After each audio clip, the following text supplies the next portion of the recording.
Hello, adventurer. It's good to see you. You have made it to the morning grind.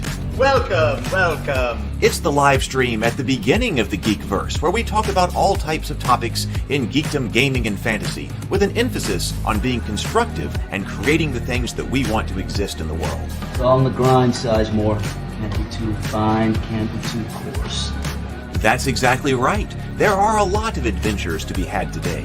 Dungeons to explore and monsters to slay, and who knows what a random encounter might send our way. That's why we have to prepare, so settle in now for the morning grind with your favorite beverage in hand. Tea?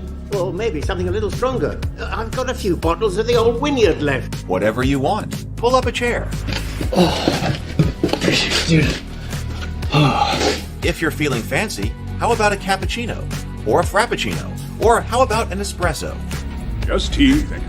Sounds good to me, Gandalf. Whatever you want. I'm just glad you're here. Everyone is welcome. You can just watch if you want. You don't have to worship anything you don't want to worship. Thank you, Mike. But be forewarned. Sometimes we get really strange characters around here. Wait, what's that you say? Why can't you come and be a part of the stream? My wife would disown me. Oh no, I bet she'll be fine with it. Come on in. Am I scared for my safety? No. What are we supposed to do? Everybody do the secret handshake.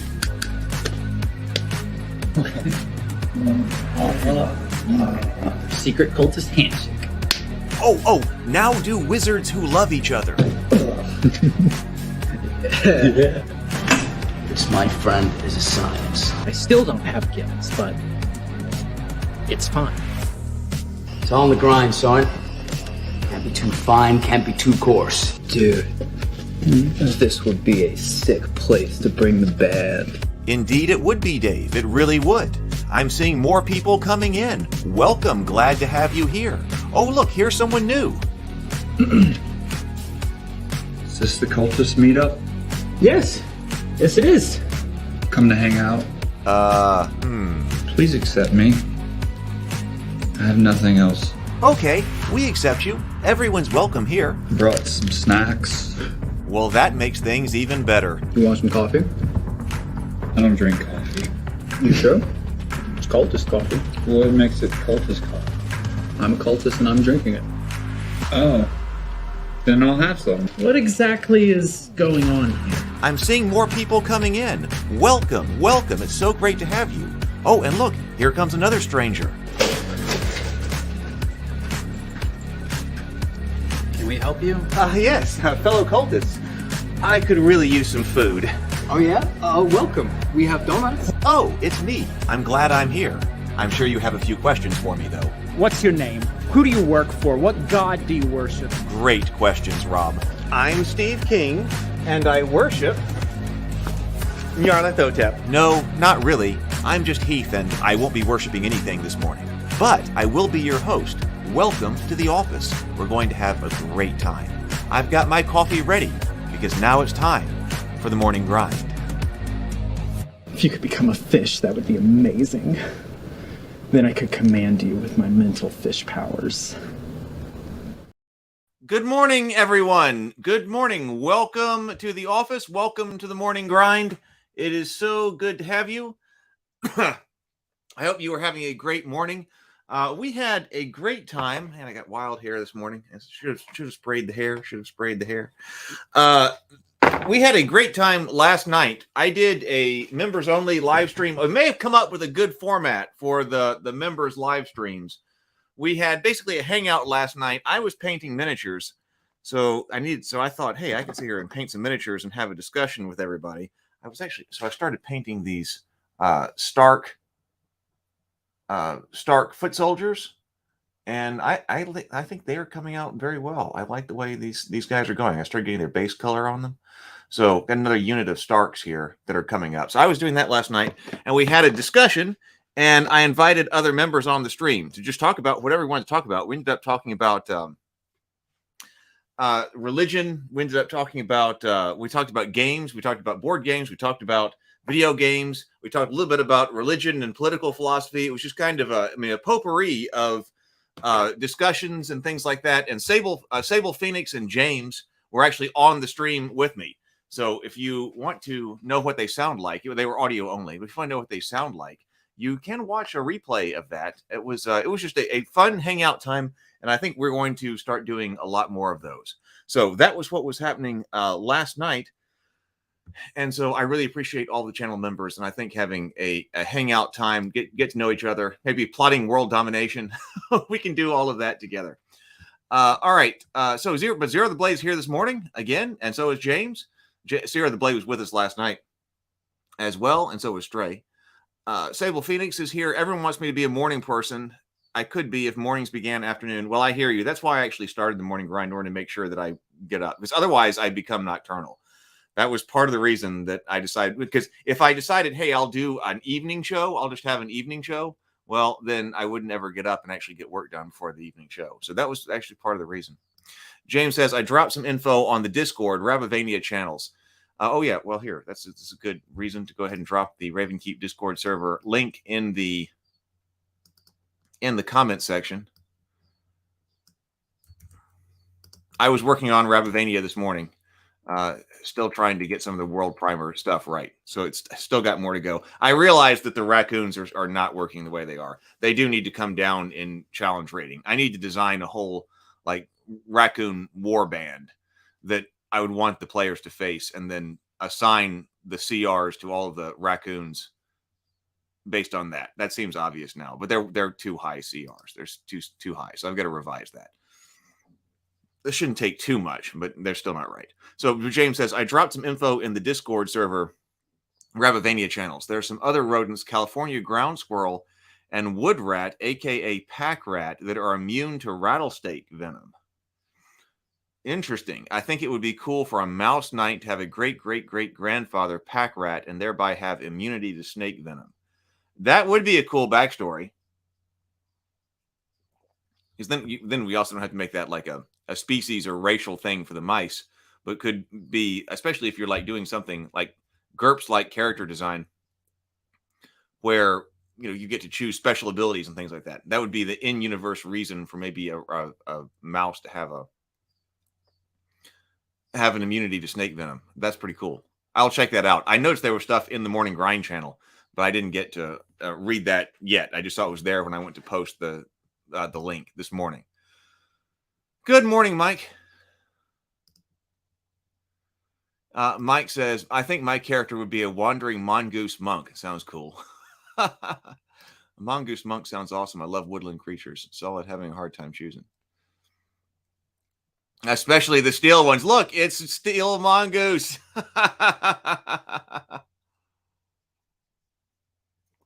Welcome, James. Welcome, steel mongoose.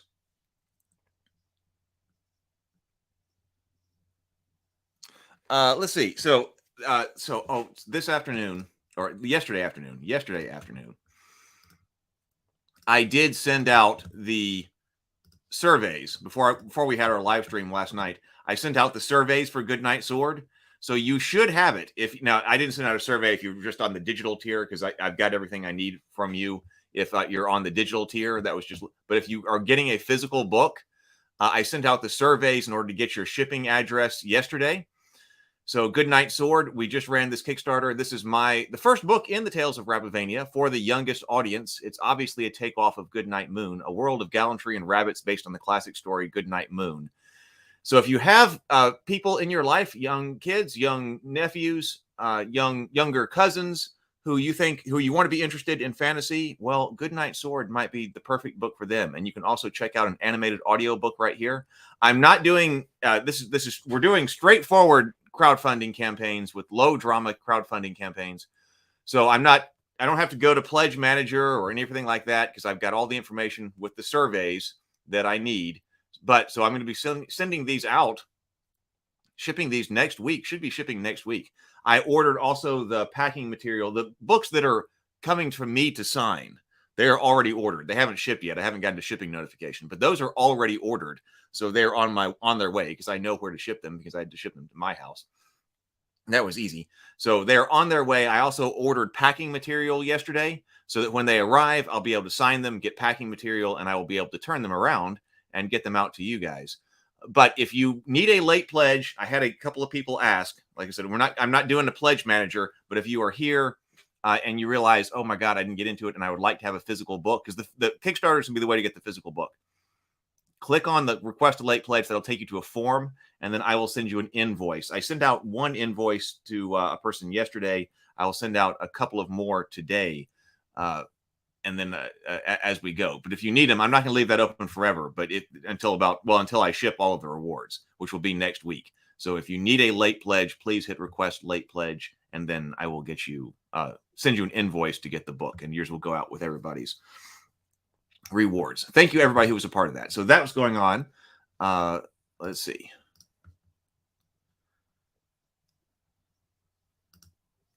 Oh, okay.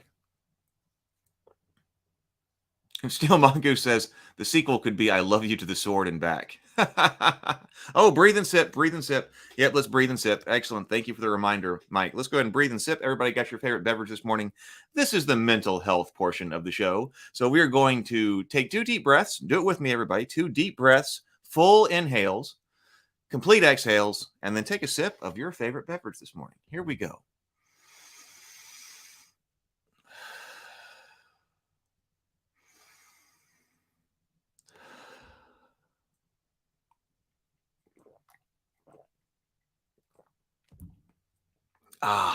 Very good. Very good. Oh, Steel Mongoose on creatine. Steel Mongoose on creatine. Excellent. So one other order of business is tonight is Friday night, so it would be dinner and a board game. Because I like to do a Friday night stream, but tonight was supposed to be dinner and a board game. But I am living in a complete state of chaos over here. And I don't think I can do dinner and a board game tonight. So I think I'm doing something else, because I've got all of these, like all of my paints. I live in this area. If you saw my actual my desk tabletop here, it looks ridiculous because it's just covered in stuff. Particularly when I'm also trying to paint miniatures here. So I've got all of this stuff, role-playing games sitting around me that I'm researching while I'm looking at trying to write out Rabavania. But then I'm also like, well, I've also got my paints here so I can paint my miniatures, because I'm trying to get this army for for Kings of War going. And then I also have the Hero Quest stuff behind me to bring up. And I'm like, maybe I can't do all of that tonight. So I'm thinking about, because last Sunday, I didn't do a Crafter's Corner. I was going to do a Crafter's Corner where I was going to paint miniatures. So I think that maybe tonight we do Crafter's Corner and we look at we always watch something when we're doing Crafter's Corner. So I think that what we could watch is the series on realistic combat in RPGs, which is an analysis of Clement's essay. John Clements, he wrote the book Medieval Swordsmanship, and he wrote an essay about realism in RPG combat and what he would do in order to make combat more realistic. So I was thinking that tonight, well, that way I don't have to get out all of the Hero Quest stuff, and that just seems like too much to do today. But that tonight we could just do a Crafter's Corner stream. We could watch that. We could discuss realism in RPG combat, and we can paint. And then that way also, I think on Sunday, then I won't do a Crafter's Corner, because last Sunday I used all of Sunday basically for screenwriting. And so that way I could just plan on Sunday after the morning grind, just doing all screenwriting on Sunday. So that's what I'm thinking about. Good morning, PH. Blue, I hear the music. Blue sword. So that's what I'm thinking tonight. So maybe maybe a long stream, maybe a couple of hours or something. Not a long stream, just a couple of hours tonight, maybe. So if you've got miniatures to paint, or you got terrain to build, tonight might be a great time for it. Or hey, even if not, come by and join us for the discussion of realism and combat in RPGs. I think that's the thing to do. So, all right, to the main topic, which is this right here. I just got this in. I just got Dragon Quest in. This is a game that I had been looking to get for a long time. Excuse me. This was a game that I've been looking for a long time, and I finally found one at a discount price on eBay. Because these are rather expensive on eBay, like a lot of these games are. But what I do is when I'm looking for one like this, typically I can find one when somebody says that it's specifically incomplete. And then, of course, when it's incomplete, nobody wants it. But it's complete enough for our purposes here. So I was able to snipe this one rather cheap because it's not technically complete. But this was a game that I saw. This is before I was playing Dungeons and Dragons. But so before I was playing Dungeons and Dragons, but after I was playing Hero Quest and things. So I had Hero Quest, I had Dragon Strike, and but I remember having some type of catalog or something in it that had Dragon Quest in it, and I was like, this game looks so cool because it basically looked like to me an advanced version of Hero Quest as a kid. And so I never got it, but I finally did. Stray was saying, I haven't seen Stray in the comments, but Stray was with us last night, and Stray said on the member stream, and Stray said that it was a good game. So I don't know anything about it other than I'm just excited, and I'm kind of glad to add it to my collection because it was one that I never had as a kid. Has anybody here played this or know anything or played this one? Did you have this one as a kid? It looks to me, like I said, it always looked like kind of an advanced Hero Quest. Let me get the auxiliary camera started, and we will take a look. Oh, not that button.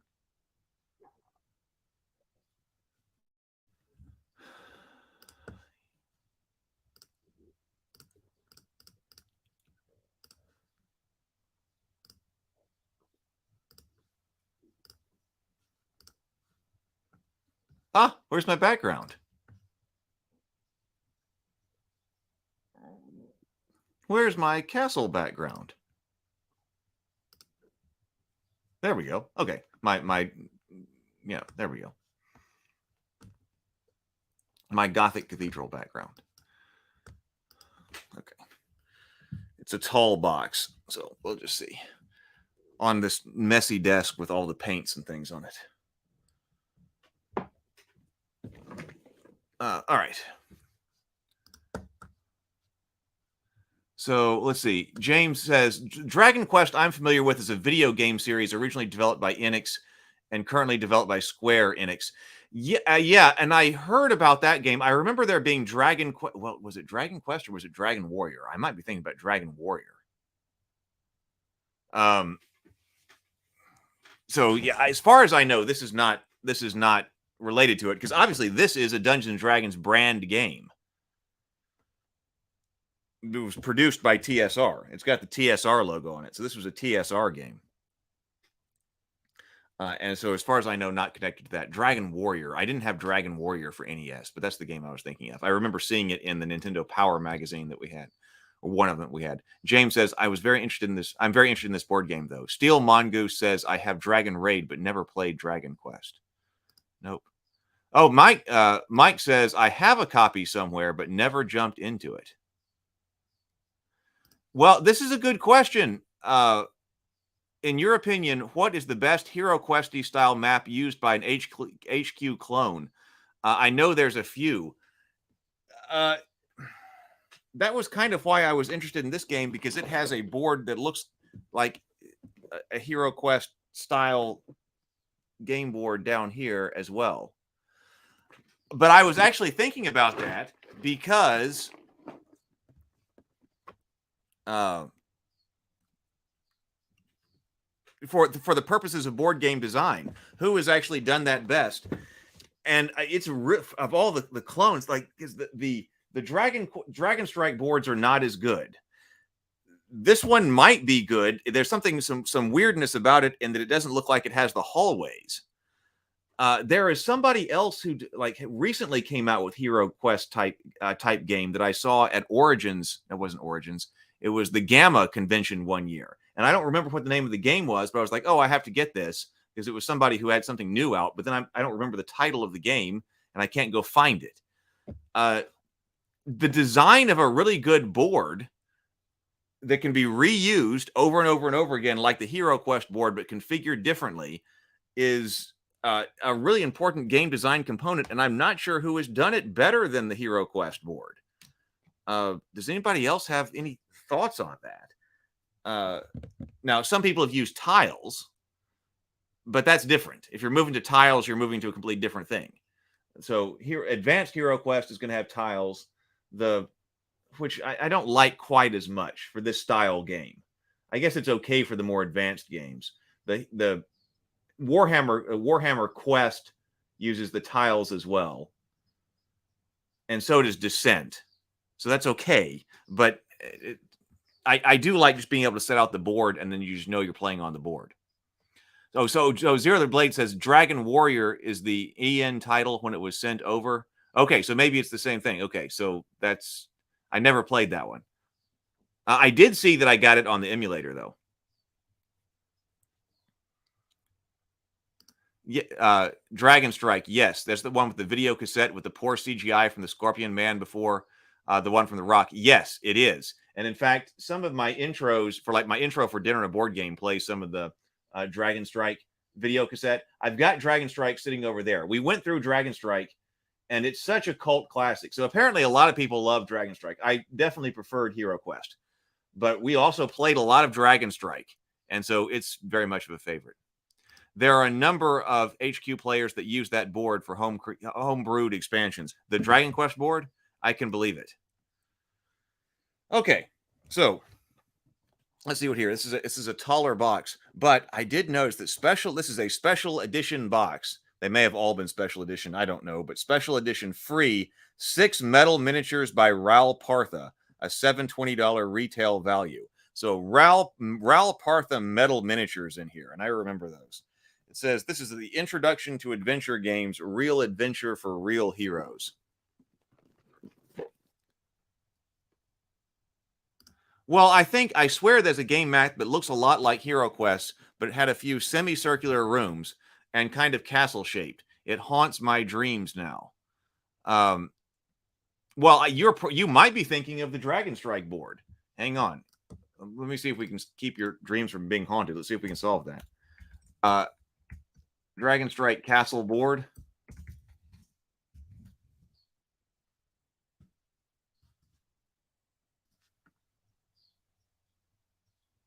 It's this one right here. Let me share this. Let me share the screen. Check out the morning grind when we went over Dragon Strike. So it would be this right here. Like the semicircular, like guard rooms right here. Right there. I mean, that's a good, see, the reason that to me, it doesn't hold up to the Hero Quest board is because it's not as reusable. That's a problem with the Dragon Strike boards. I mean, they do what they're supposed to do. It does what it's supposed to do. But for instance, in the Dragon Strike, yeah, this is definitely a castle-shaped board. So you're always going into something with the same layout. And all of the doors are also actually painted or actually part of the artwork in Dragon Strike. So the doors are painted in, which means even the doors are always in the same location. So it's always the same castle. That's why I think it's not as good as the more generic Hero Quest board that gets you a new layout every time. Now, the advantage is that Dragon Strike came with double-sided boards, which I think is good for a cave and for outdoors and for a city. But they're always the same. Their layout is always the same. So that's why I think it's not as good. Maybe that's it. TSL frontman. I hope that's it. Maybe we've solved your mystery. Yeah, that looks neat, but it's very static, always the same. Hero Quest was timeless map because you can do what you want. Exactly. I mean, it was fun. We had a lot of fun on it. We had a lot of fun playing it too, but it is very static. Exactly. But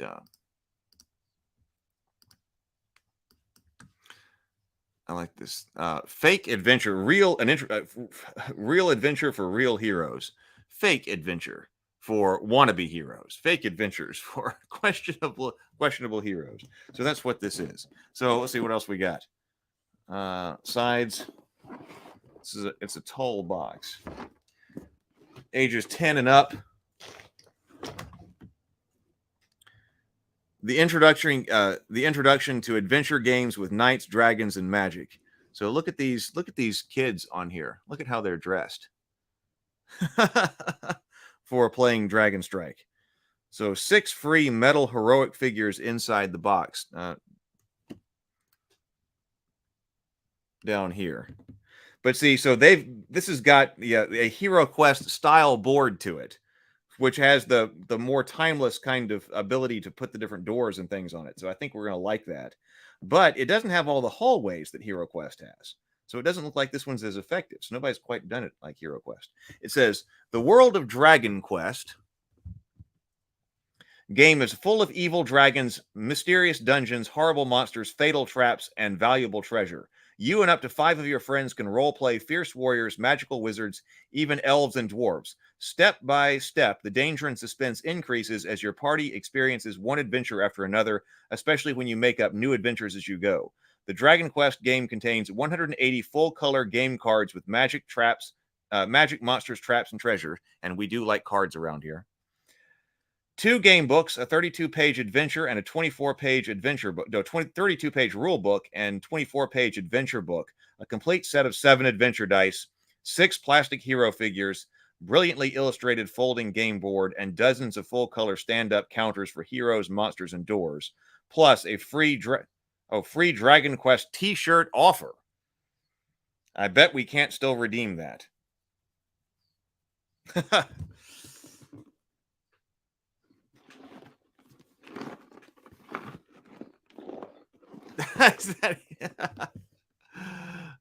No, that's Heath from last week. One of these is me from last week. James says, when you tell me it's full of evil dragons, you're setting a high bar for the game pieces. I hope you deliver on that promise.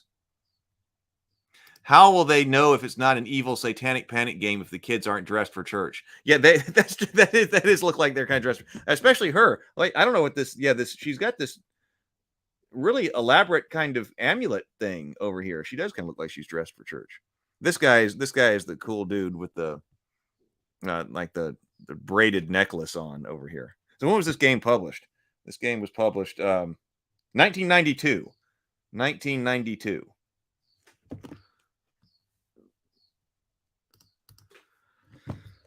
All right, let's open it up.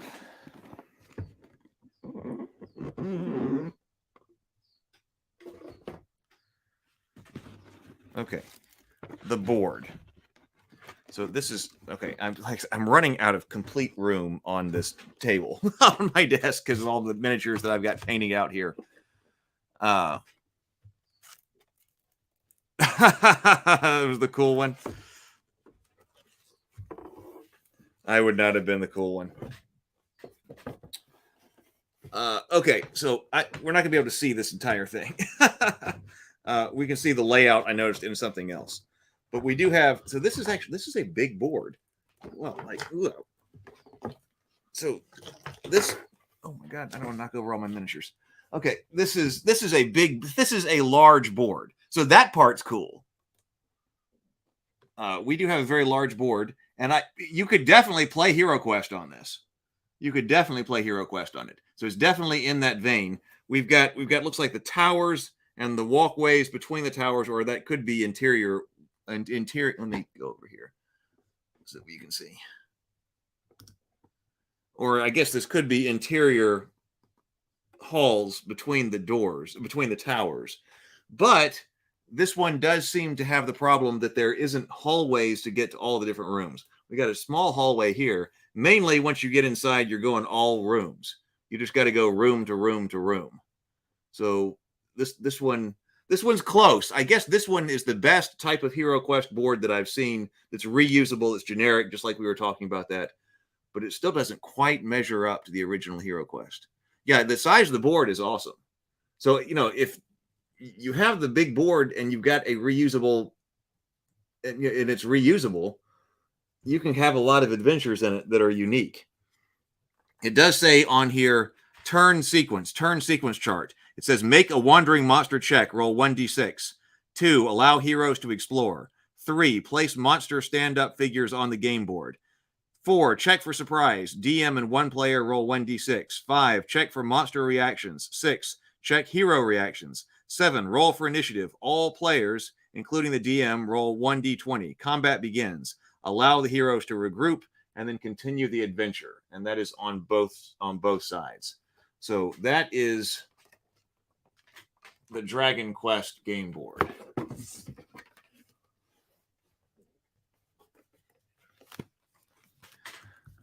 Let's see.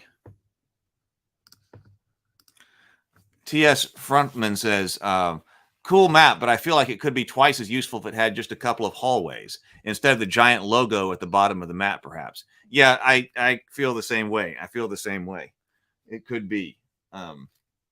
It's close, definitely usable, and especially if you were looking for more adventures in Hero Quest and want something different, definitely usable. But yes, okay, so here is what that looks like. So here is our layout. So we do have it's a hallway here. We've got the exterior hallways. So that's kind of Hero Quest like, that we've got the hallways that go all the way around, but the halls, we've got the towers on the ends, which is neat. But yeah, there's no interior hallways to get to stuff. You would have to pass through other rooms. This area with the little, like, small rooms and one weird hallway around here. So yeah. Yeah, it folds out. It's big. What is this?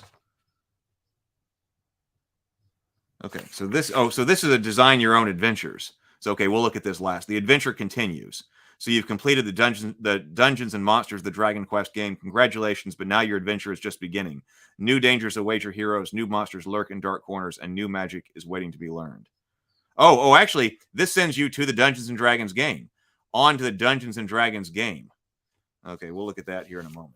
But then also probably designing your own stuff.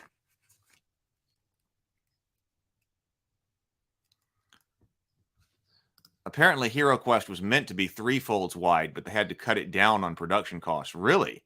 Who knows what Hero Quest would be like today if it was at its full potential? That would have been cool. Well, the new board on the new release is larger, but I don't think it's just larger. It doesn't have more space, on the board. Okay, so we'll look at that in just a moment. I always do think these are fun. So this is the 1992 fall catalog from TSR. So what was going on? So this is the Dragon Quest game. So on sale in August of 1992. But what else was going on? This is Blast from the Past from 1992. The Dungeons and Dragons game itself, which I never had that box. The Tainted Sword, that's a novel. The Haunted Tower Adventure Pack, on sale in October. We dare you to explore the Haunted Castle. I don't remember that one at all. I don't think I've ever seen that one. A new supplement to Dungeons and Dragons, the game. We dare you to explore the Haunted Castle. It's filled with ghosts, mummies, and vampires. Dungeons and Dragons game. I guess these are the Dungeons and Dragons supplements. Wrath of the Immortals, the Poor Wizard's Almanac. Oh, look, the Dark Sun box set. On sale now. We looked at that. More Dark Sun. Well, actually, this is all the world of Dark Sun. Shattered Lands computer game on sale in September. Ravenloft stuff, Alquadim. The good old days. Advanced Dungeons and Dragons. That's what I play. Oh, that's when the Celts campaign source book was coming out. I got that sitting over there. Advanced Dungeons and Dragons game. The Elf book. Got that one sitting over there. Fantasy Collector card set. Don't know what that is. Treasure maps. Actually, I may have had treasure maps. Forgotten Realms adventures. A lot of Forgotten Realms stuff. Dragonlance. Spelljammer campaigns. This was back when I always like I was probably something like this that I saw Dragon Quest in as a kid. It's a gateway board game, to say Neutromancer says. Inner Light says they also made the miniature bases larger, so the miniatures barely fit on the new Hero Quest board. They barely fit on the new HeroQuest board. I know the new miniatures barely fit on the old board. They would fit nicely on my larger jumbo size board that I made because their spaces are 1.25 inches. So I knew they made I thought the reason they made the board larger was to accommodate the larger miniatures. So it still doesn't quite work though. I mean, that sucks. I figured that the new board would accommodate the new miniatures better. Okay, so then we do have, this is classic D&D art here. It looks like they reused a bunch of D&D art. So this is the rule book right here. And then we also have this, which is the adventure book.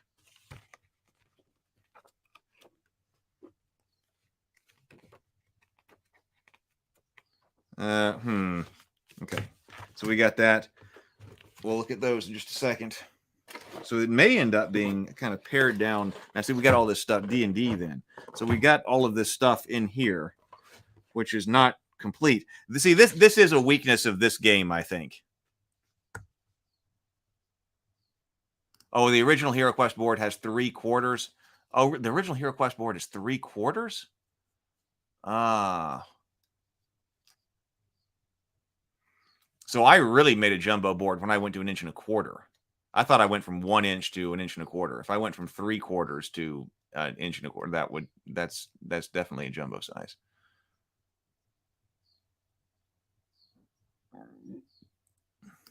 That board is great and all, but nothing compares with Labyrinth from Ravensburger. Designer Max J. Cobert really got me into dungeons years before I know about RPGs. Labyrinth from Ravensburger? That one has a good board? We were just talking about that earlier.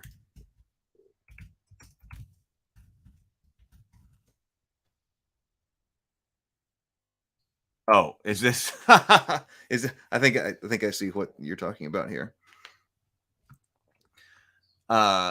Doug would approve. Doug would approve. Flint's axe. That the art. Oh, now it has 1 inch squares. Oh, so it's not 1.25 inches. Huh. Yeah, so okay, so this is a weakness of this game. I mean, opening this up and then seeing it's not even cardboard stand-ups. If it were stand-ups, that would be one thing.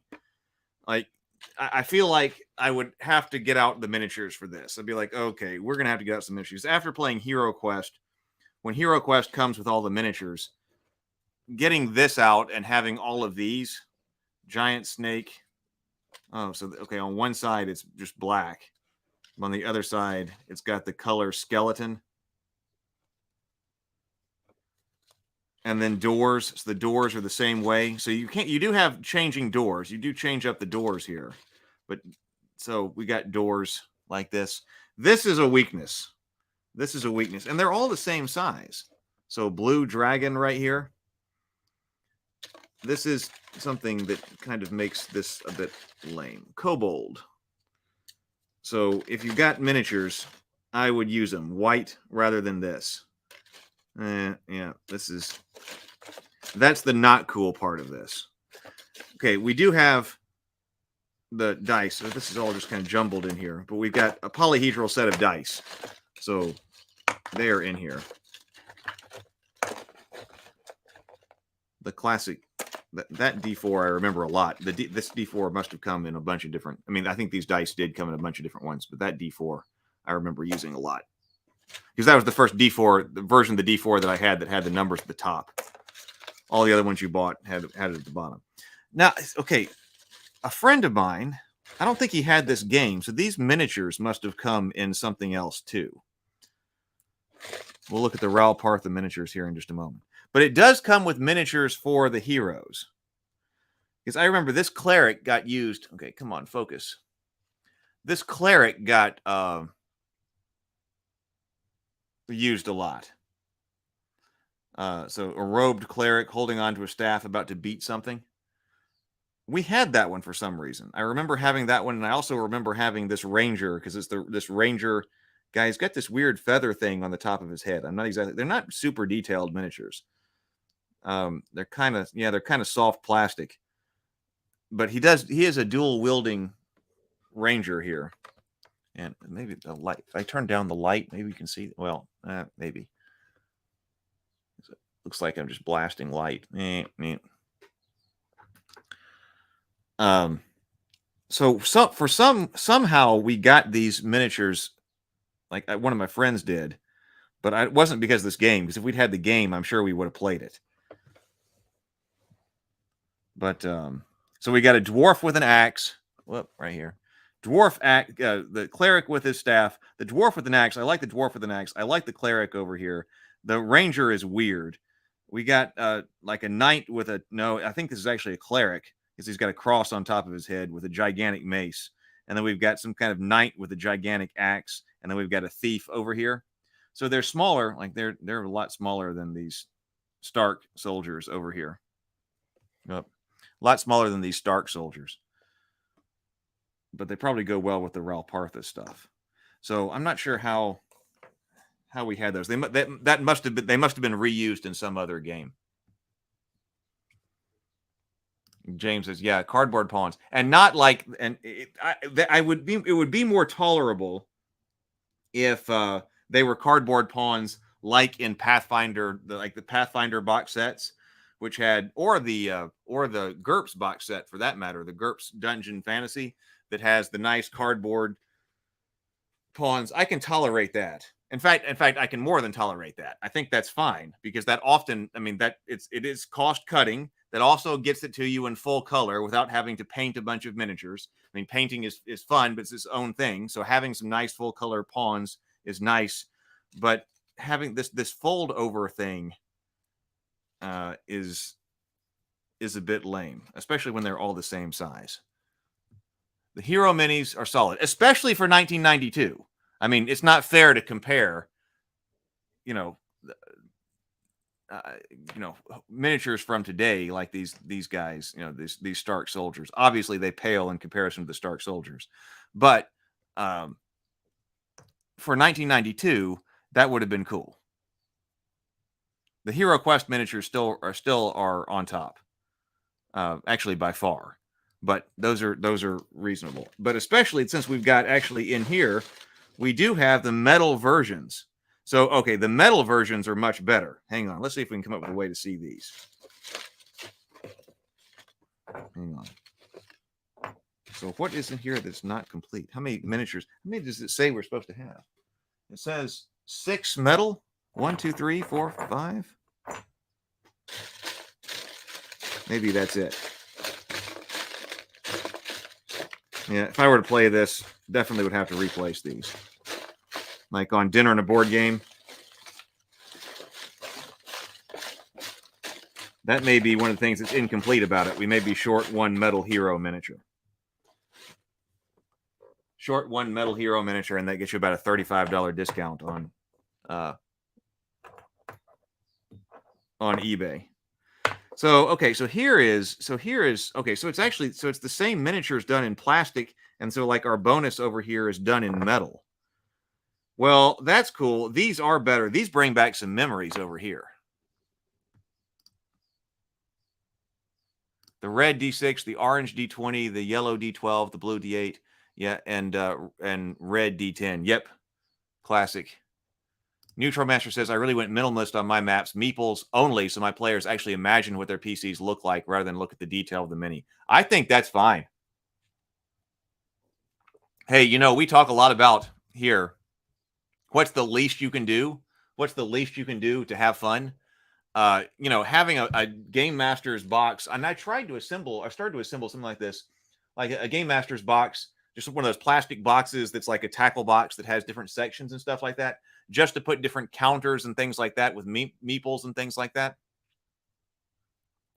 And just use that. So instead of having to do miniatures and stuff like that, I was trying to have a really nice box of like GM tokens that are generic like that. Because what's the least you need? If you can invoke the feeling in everybody else, then everybody's minds, then why do more? I'm going to put this. Whoop.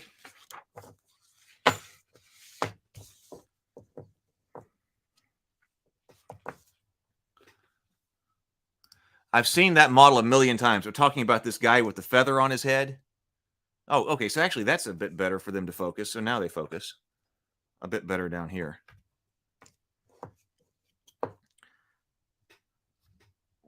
with the feather. So they must have used this. They must have used these quite a bit. Oh, it looks like we're missing the guy with the axe.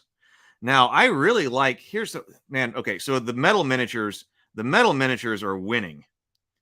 Like this guy right here, if I were playing a cleric and I wanted him to look like the classic, like monk's robes and stuff like that, I would use this miniature. I might have to paint these guys. I like that guy.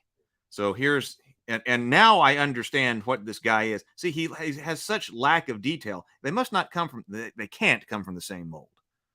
I mean, they're different miniatures, even though they're the same guy and same pose. Like the legs are much thicker over here. There's so much more detail over here. So they must have like tried to recreate this in a mold that could be done in plastic.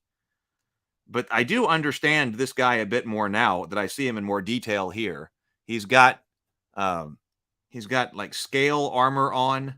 He does have a giant, he's wearing a helmet that you can't see right here. So he's got a helmet on that's got this really flamboyant helmet, flamboyant feather on. And he's got like it's like a little buckler on, like a hand buckler with a dagger and a longsword. So that's, I guess D&D would call it a longsword. So we got that guy, his equivalent over here. Refocus. There we go. Dwarf. I like the dwarf miniature. The dwarf miniature looks good. So having the metal miniature is definitely a win. Now, but once you add the metal miniature for the heroes, man, you definitely want some miniatures for your. You definitely want some metal miniatures for your, or some miniatures of any kind for your bad guys. That really takes me back with these kind of miniatures. Some of the very first miniatures that I had were miniatures that my uncle had painted and let me have. And they were Ral Partha miniatures. And they were smaller like this. Of course, this was, now miniatures are, huge. But they were small miniatures. Like, I think they may have actually been smaller than this. But he had crossbowmen. He had a really cool wizard. He had orcs. Now, they were lead, though. I am sure they were lead. I'm sure they were lead, and I'm pretty sure they were probably also painted with lead-based paint. I mean, they were original stuff. But I thought they were so cool. So that, they were Ral Partha painted up by my uncle. It was a reasonable size. I mean, it was a little box of them, but it was a reasonable size box of them because they were much smaller. They were so small that it was just like filled with painted miniatures. And I thought they were some of the coolest things ever. Oh, hey, speaking of unboxings and cardboard pieces, my boxed set. Oh, you have the Malz Ritter box set? Oh, man. I didn't know there was a box set. Maybe I did, but I didn't remember. That feels like something we should have and unbox. All of the equipment and condition tokens are nice, thick chipboard. Nice, nice. I feel like I need to have that. People are talking about the D8. There's the D8.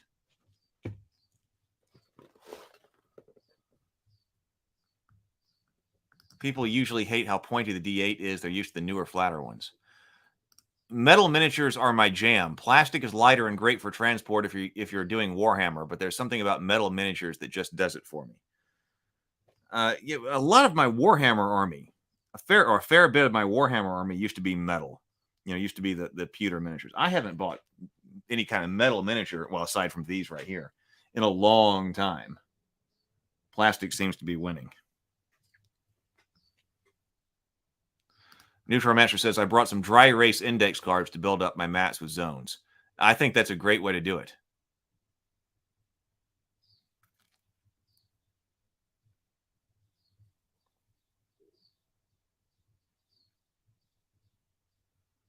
Those look like Ral Partha. They are, because that's what it said on the front box. So this was a special box that said free Ral Partha miniatures inside. So I guess Ral Partha was trying to promote its miniatures inside this. Something like 15 miniatures. Yeah, probably about 15 millimeter. It wasn't down to 10, but that was back when that was kind of like standard. That's what you'd play like. I think that's what they played Dungeons and Dragons with back in the day. The dwarf's looking so good. He is looking really good. that one might be my favorite lined up here, even though I would use him if I were playing a cleric. Yeah, modern minis are heroic scale, 32 millimeters for a typical 28 millimeter game. Monkey's Paw game. Huh. I'll check it out.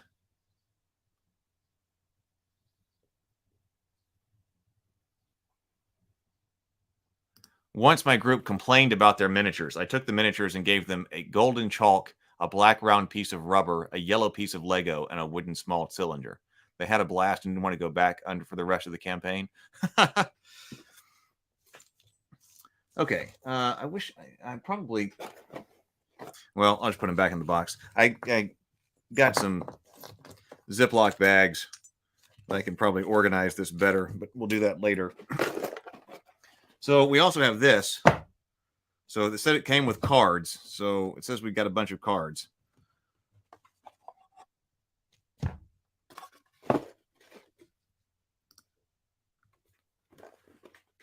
Let's see. So we do have cards. So Dragon Quest.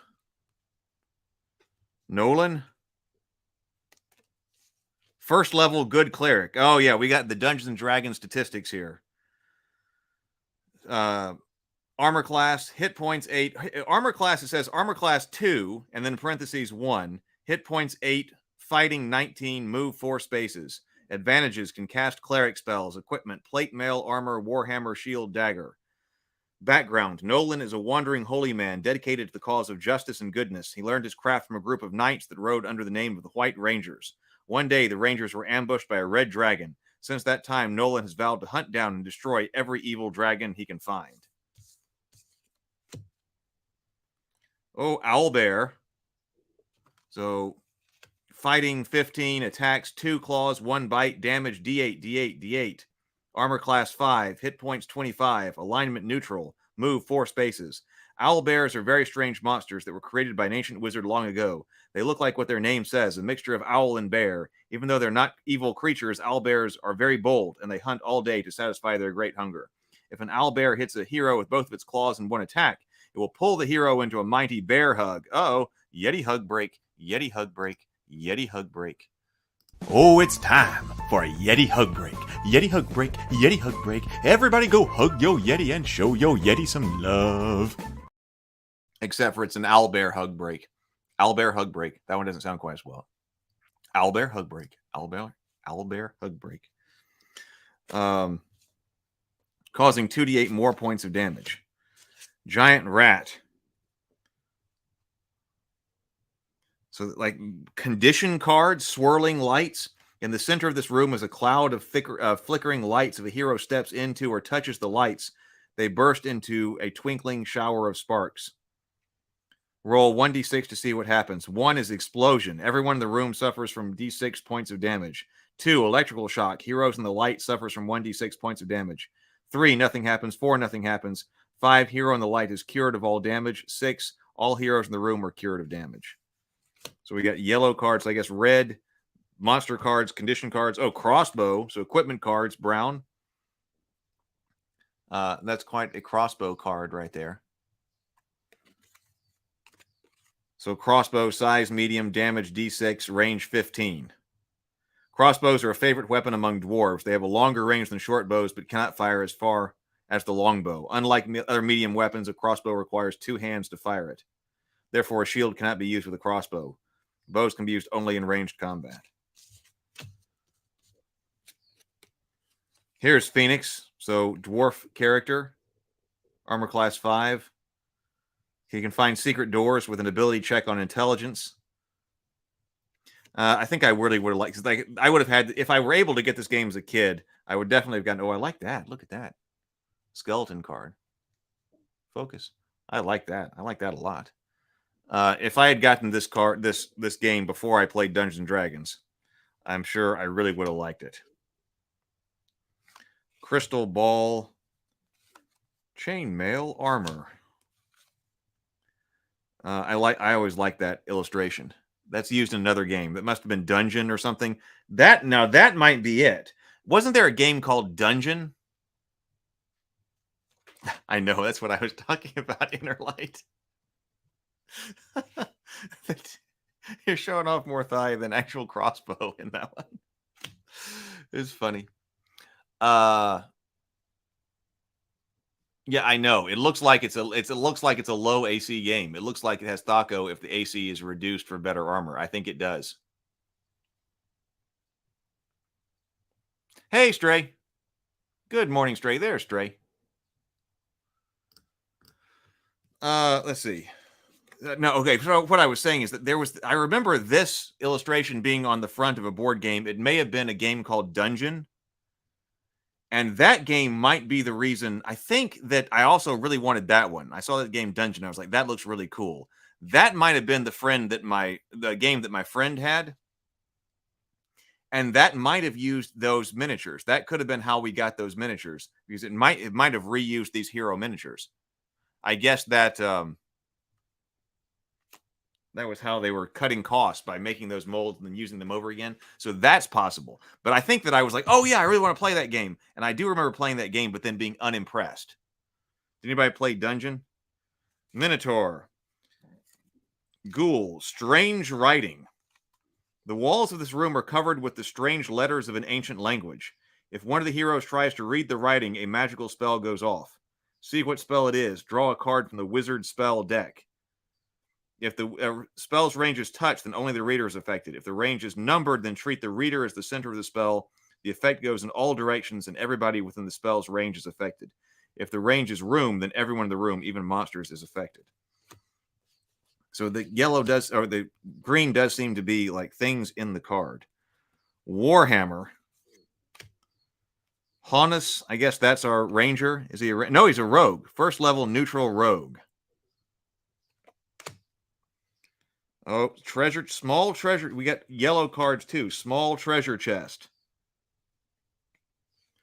The heroes have found a small wooden box filled with silver coins. At the end of the adventure, this card may be traded in for any equipment card. Hawk bow. This bow was made with a noble tribe of hunters long before the records of man began. It is made from fine wood and decorated with feathers of a hawk, giving it magic power. Anyone who uses this weapon adds +1 bonus to the attack and damage rolls. It is a small weapon. D6 plus 12. Oh, I guess black. We got black cards too. Deadfall. So I guess that's a trap card. We got all kinds of cards. I like cards.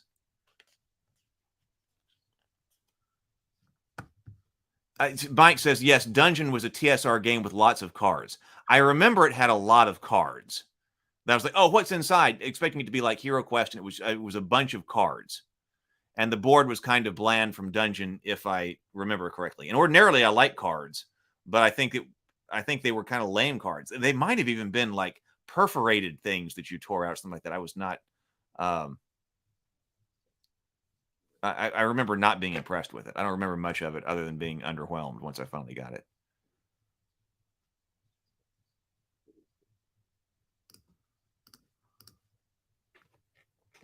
So Deadfall, ability check, dexterity, damage D6. A large block of stone drops down from the ceiling over the heroes. Whoever set off the trap must make an ability check on his dexterity. If he succeeds, he is dived out of the way of the falling stone. If he fails, he is caught beneath the stone and takes 1d6 points of damage. So yeah, black looks like traps. Oh, we got light blue, protection. Type cleric, range room. When the spell is cast, all heroes' armor classes improve. Yeah, improve, as in go down by 2 for as long as the fight lasts. Cure. Jewelry. Kerr's drink. This mysterious potion was created by a strange order of holy men who live their lives locked away in a forgotten monastery. The potion comes in a silver flask that holds enough liquid for 3 drinks. Each drink will restore 2d4 hit points to a wounded hero. Any type of hero may use Kerr's drink. Poison gas.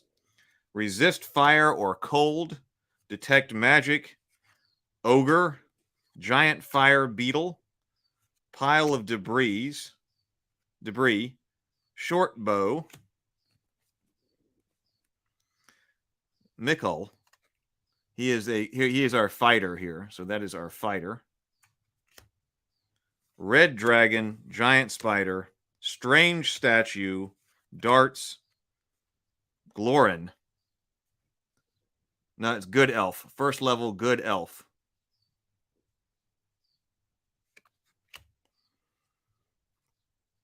Smilodon, goblin, treasure chest over here, plate mail armor.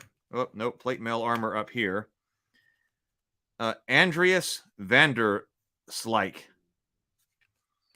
first level neutral warrior.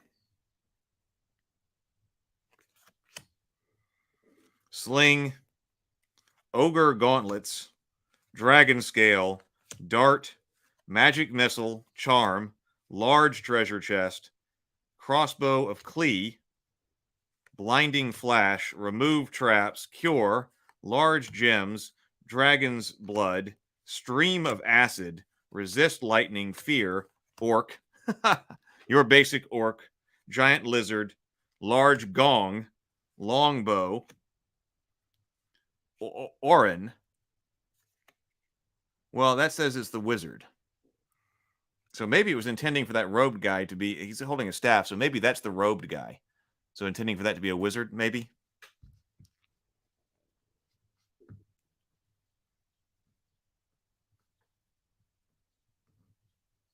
Hey, Vision. Welcome, Vision. Good to see you. Access Your Inner Light says, Thaco was the thing I never liked about AD&D. We've had a lot of discussions about Thaco over here. I would rather have a roll under system if you're going to use descending AC. We talked a lot about that. Shadow, Giant Viper, Dead Zone.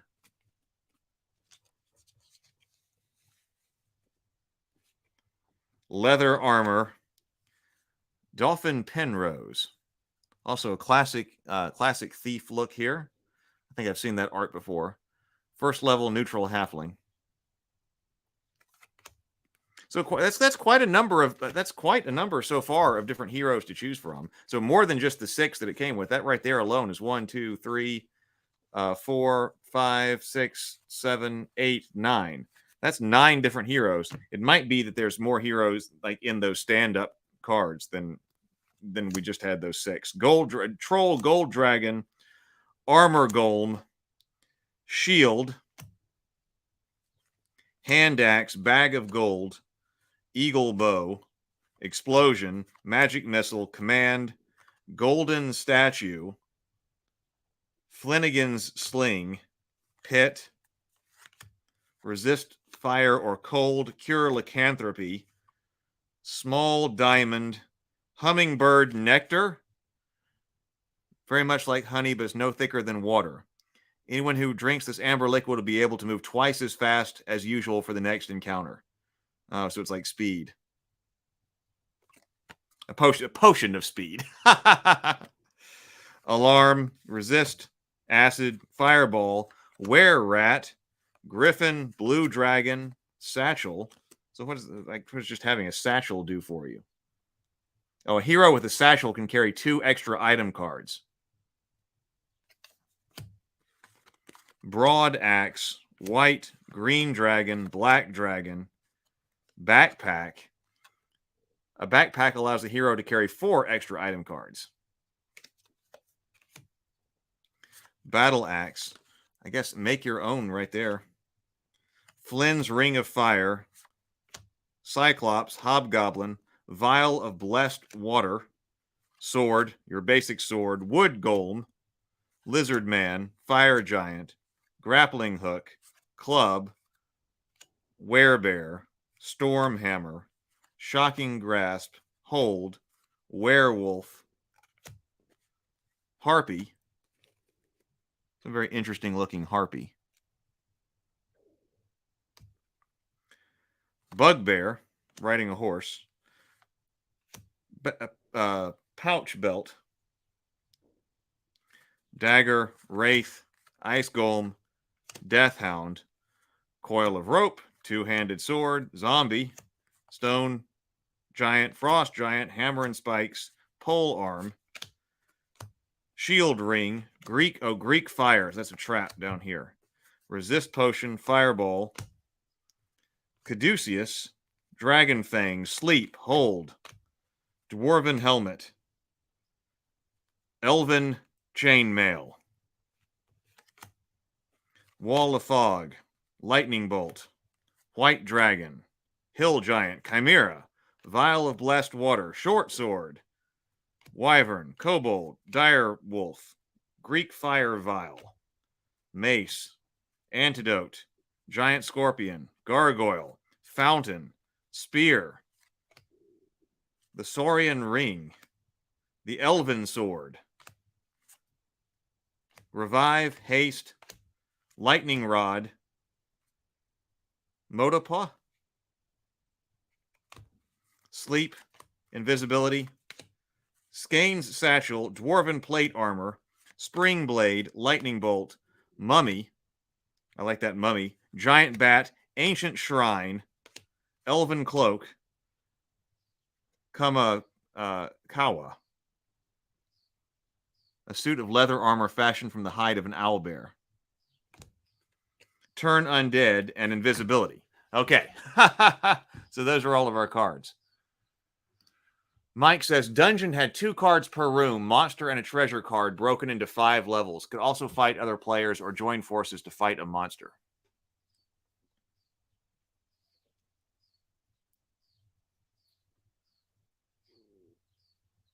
Looks like someone at TSR was an Andy Van Slyke fan. Haha, what is this wizard? I've only heard of magic users. A lot of this art, yeah. Well, some of this art was also, we've seen some of it in the Advanced Dungeons & Dragons starter box that we looked at and had so much fun looking at a few weeks ago, or maybe a couple of months ago now. Because like some of this art was used in that too. I mean, once you get your library of art, you might as well put it to use.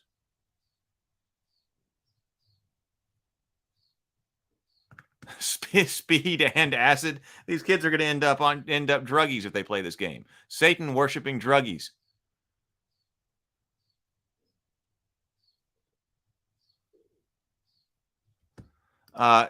Yeah, I probably would too. Fortunately, they seem in pretty good condition. It seems like the only reason people didn't want this one on eBay is because it's not technically complete. But I think the cards are all here. I think it's some of the miniatures that were missing. But yeah, they could be sleeved. They're more, I mean, it's card stock, but it's not like it's a card like I typically think of it, or even like Hero Quest. They're not even like that. It's more like, you know, the card stock that the pre-generated heroes come on in a lot of the old Dungeons and Dragons stuff. It's exactly that kind of stock. So they're not the most durable cards. I will probably end up sleeving them too, especially if I'm going to get them out and play with it. I will probably end up sleeving them. No broadsword. Okay, I hope this game is good. Okay. So it looks like we're doing a lot of Dungeons and Dragons like stuff.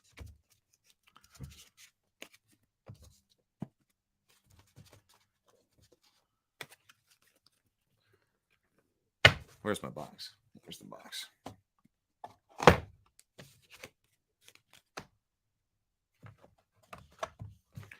All right, so let's see actually what to do with all this.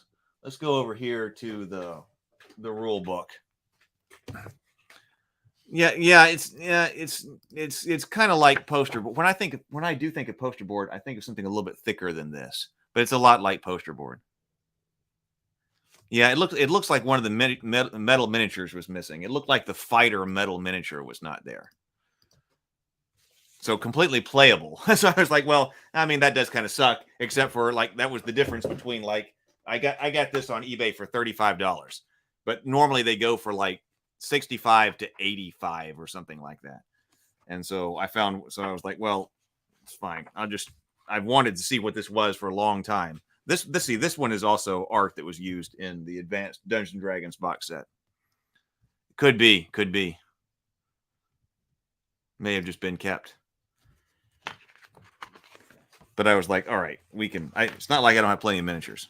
Okay, so what are we doing here? Dragon Quest adventure game. Turn sequence. It is. Yep. It's 100%. I noticed that too. That's Dritz back here. It's absolutely 100% the Dritz adventuring party.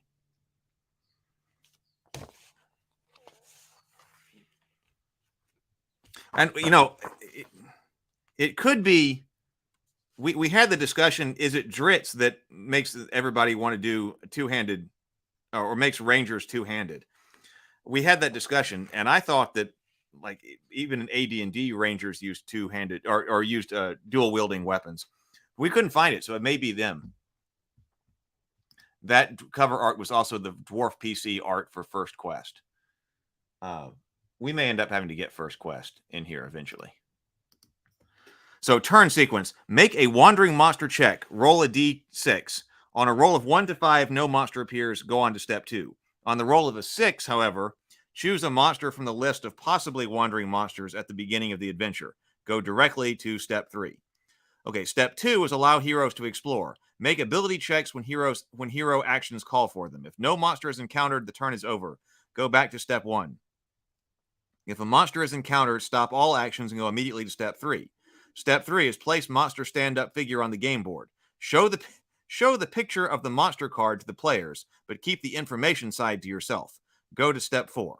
4. Check for surprise. The DM and one player rolls d6. If the DM rolls a 1 or a 2, the monsters are surprised. Go directly to step 6. If the player rolls 1 or 2, the heroes are surprised. Go to step 5. If both sides are surprised, pretend that a turn has gone by and go on to step 5. Okay? Step 5. Check monster reactions. Roll for the monster reaction chart unless the adventure says what the monster will or will not automatically attack. If the monsters help, go to step 6. If the monsters wait, go to step 6. If the monsters attack, go to step 7. 6. Check hero reactions. If the heroes decide to wait and the DM rolled help on the monster reaction chart, then the monsters join the party and the turn ends. The monsters can join the party? Go back to step 1. If both sides wait, then a turn goes by and nothing happens. Go back to step 5. If the heroes attack, then go on to step 7. Step 7 is roll for initiative. All players, including the DM, roll a d10. So that was checking for surprise. Now all roll for initiative. Everybody rolls a d10. The DM rolls only once. All monsters move at the same time. Heroes with dexterity adjustments add or subtract the adjustment number to or from their initiative roll. 8. The combat begins. The player with the highest initiative number moves first and attacks if he can, working down to the player with the lowest number who moves last. If a player chooses to make an attack roll, see the finding the attack number chart. If an attack succeeds, see the damage chart. When every hero and monsters had taken an action, go back to step 7. Oh, roll for initiative again. So you're going to be rolling for initiative after every round. Step 7 is rolling for initiative. If the heroes decide to run away from battle, roll on the monster reaction table. If an attack result comes up, the monster gives chase. Check the monsters and heroes' move numbers. If all the heroes have larger move numbers than the monsters, they escape. The turn ends, go back to step 1. If any of this is different. This is if all the heroes' move numbers are equal to or less than the monster escape is not if any of the heroes' move numbers is equal to or less than the monsters, escape is not possible and the battle continues. Go back to step 7, rolling for initiative. If either a wait or help result comes up, the monsters let the heroes go and the turn ends. Go back to step 1. If the heroes lose the battle, the adventure is over. If the heroes win the battle, go to step 9. Step 9 is allow the heroes to regroup. Heroes may bandage dying heroes and heal injured ones. Heroes may search the slain monsters' bodies for treasure. Once the group is ready to continue, go to step 10. And step 10 is continue the adventure. Ask the heroes if they want to further explore the room they are in or move on to the next. Then go to step 1 and begin their next turn. So that's what we are doing here. Right, exactly. Like, please go right to step 6.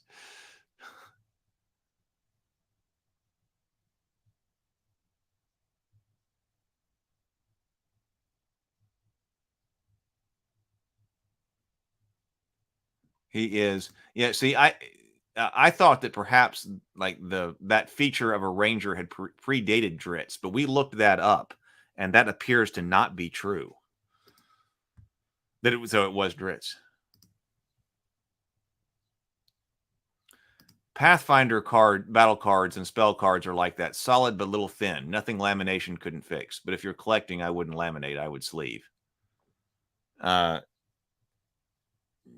they could be laminated, but I would sleeve them. Original AD&D didn't have class-specific dual wielding, unless my memory is going. I thought that was a feature of Rangers in AD&D, but we looked it up, and that was not so.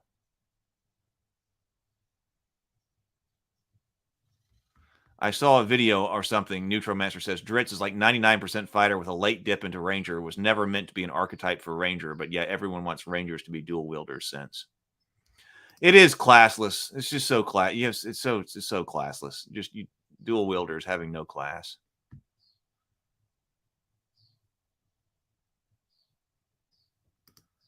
The old school D&D initiative every round.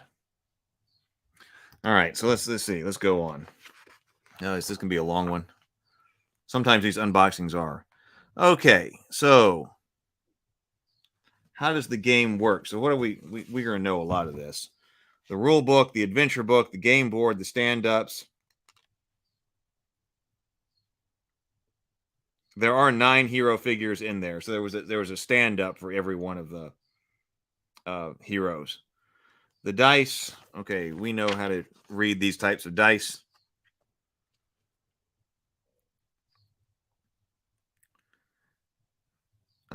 Cards. The cards are divided into several decks. There are cards for heroes, monsters, spells, traps, special items, equipment, and treasure. Before starting play, the cards should be separated into each of their proper decks, and then each deck should be shuffled. The dungeon master can then put them off to the side where he can reach them when he needs a card. So there's no need to let the players look at the decks.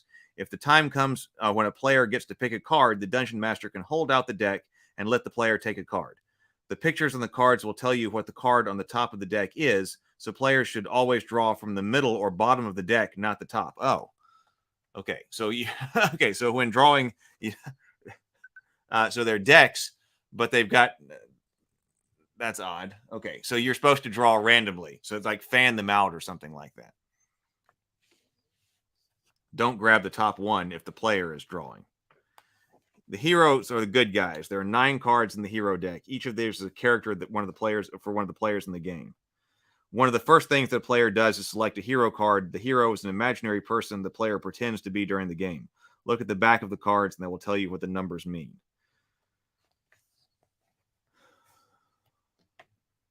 Every hero in the Dragon Quest adventure game has 6 ability scores. These tell you how strong, fast, and smart the hero is. So we have ability scores and ability adjustments, like we are very familiar with. During play, these numbers are added to some dice rolls. All of the heroes have their ability adjustments on the back of their cards. I didn't actually look at the finding and attack number. I skipped by this because there's a finding attack number in the front. So this is how you attack. Find the attacker's fighting score. Subtract the defender's armor class from the attacker's fighting score. The result is the attack number. So it doesn't say Thaco, it says fighting score.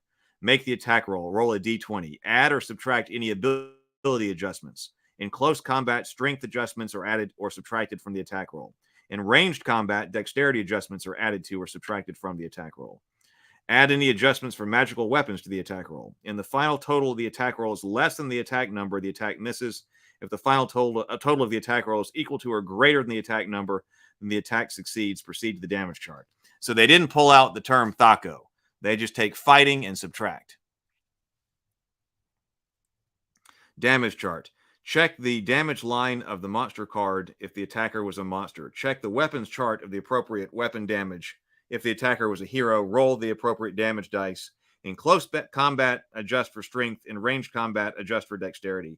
Add any adjustments for magical weapons. Subtract the final total from the defender's hit point total. Okay, so that's pretty basic, but yes.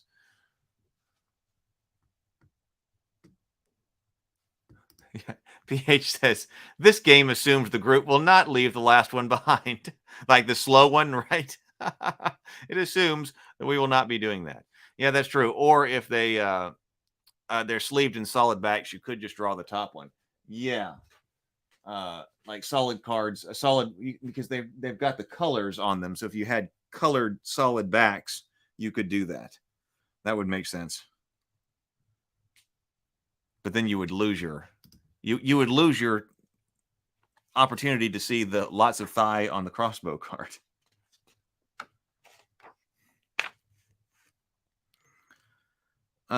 Armor class, armor and reflexes. The first is to wear armor. You can improve armor class by wearing armor, or you can carry a shield. A shield lowers your armor class by 1. Any hero who owns a shield has 2 armor class ratings marked on the card. The second one, which is in parentheses, is the hero's armor class when he uses a shield. The third way is to have a excellent dexterity score. If a hero gets a bonus due to the dexterity, that same bonus is subtracted from the armor class. All of the armor class ratings on the hero card have already been adjusted for dexterity, so there's no need to figure that in. Hit points, unless it changes. Hit points. So whenever a monster or a hero and rolls hits, roll for damage. When that number is subtracted from the hero's hit point score. When the hero reaches 0 or less hit points, he falls unconscious. If none of his friends can rescue him before everybody has had 3 turns, then he dies. So that's also kind of generous there. In Hero Quest, you're just out. But here, you've got 3 rounds to be rescued before you die. If one of the fallen hero's friends can get to him before the 3 turns have gone by, the friend can bandage his wounds. This puts the injured hero at 0 hit points right away, saving his life. However, the injured hero remains unconscious until somebody casts a cure spell on him. So you're out until a cure spell is cast. Move just tells you, so fighting we figured out, move just tells you how many spaces you may move. Monster cards, fighting scores, attack, damage, armor class, hit points, alignment, move. We've got that. We've seen this one before too, like the Orcs of Thrall or Thrak or something like that. I remember that being in that one. Spell cards. There are 2 kinds of spell cards, 16 wizard spells and 16 cleric spells. These represent the powerful magical skills of some heroes. Only wizard, cleric, and elf heroes may use magical spells during the game. Some powerful monsters use spells too. The spell cards are easy to read. They're easy to read. Take a look at one of them now so we can quickly explain a few things. So type tells you who can cast the spell. Wizards and elves can cast one type of magic while clerics can cast another. We've got range of touch, in which you have to make an attack roll. Second type of range is room. When this range is a spell with this range is cast, the results are felt in the entire room. Maybe that's why there aren't so many hallways, because room is actually a range.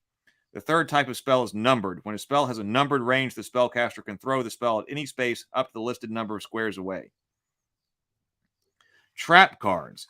There are 10 trap cards. These are all sorts of nasty devices and that careless and unlucky heroes may stumble across. Each card tells you what ability score to make an ability check on to see whether hero springs the trap. Making a successful check usually means the hero has escaped the trap, but each card explains how each ability check works. There's also a line on the card that tells you how much damage the trap causes. Okay. Special item cards. There are 10 special item cards. The cards describe something, an interesting object. The cards describe interesting objects that call for a roll of D6. Oh, that was like the sparkling, the room is sparkling or something. That's the special items deck. So each one of those requires a roll of a D6 to see what happens when a hero picks up the object or even looks at it. These items are the spice of the game because you never know what will happen when you find them.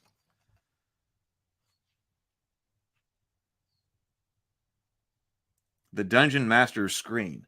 Oh, it says the cover of the rulebook also serves as a Dungeon Master's screen. Oh, so that's why this is also old school, that this cover here is not attached to the inside paper. So that's why. So we do have the weapons chart over here that tells us the different types of weapons, their size, their damage, their range. Here is the monster reaction chart. Roll D6. It's depending on monster alignment. Good, neutral, or evil. Oh, evil creatures are not going to join you. No, it does have help. On a roll of a 6, the evil creature might help you. Neutral, good creatures, half the time, they will help you. Ability score adjustments.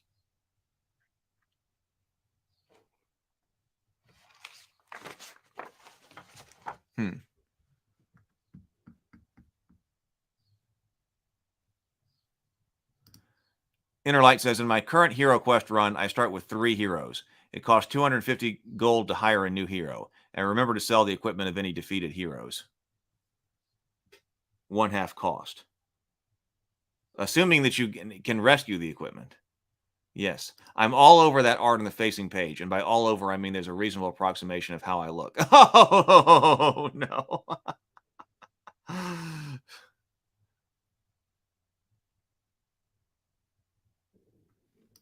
I feel like a guild manager more than one of the heroes, so a bit more distance. Well, I guess that's kind of what it was like when I was running 4 heroes. I like running the 1 because I like to feel it. I like, and that the elf that I've got is well equipped. Alignments: good, neutral, evil. I want to know. So how are we actually playing this? Demi-human characters. Fighters. We got explanation of fighter, rogues, wizards, clerics, elves, dwarves. Getting the heroes ready. Picking spells. So see, I want to know how to pick spells. So there are 3 classes of heroes: wizards, elves, and clerics. Yes, we know that have the ability to cast spells. Each character picks his spell. He takes the card that describes it and places it with his character card. The number of spells that a wizard or elf can pick is equal to his level plus his intelligence adjustment. In other words, a first level wizard or elf with a +1 intelligence adjustment would be able to pick 2 spells. The number of spells that a cleric can pick is equal to his level plus his wisdom modifier. A first level cleric with +1, we get 2 spells. I guess you get to pick them. Yeah, wizards and clerics choose their spells first. Wizards can only pick spells from the wizard spell deck, and cleric can only pick from the cleric desk. Okay, if 2 wizards or clerics want the same spell card, the DM tells them to both roll a d6. Whoever rolls the highest gets that spell card, and the other must pick another. Elves pick last. Elves must use wizard cards, but they are not as good as magic, so they have to wait until after the wizard hero is picked before he can do that. Before he can pick his. Picking equipment. Next, the hero has to decide what equipment they will take with them into the dungeon. Each hero begins the first game with the equipment listed on his card. As the heroes explore dungeons and collect treasure cards, he can buy more things to help him survive. Each treasure card that a player has can be traded for 1 item of equipment, either before the hero enters the dungeon or after he returns from exploring it. Each hero can carry 2 items besides those that are listed on his hero card, unless one of those items is a backpack, satchel, or a pouch belt from the equipment deck. Those items let a hero carry even more things. A hero cannot buy new equipment while in a dungeon.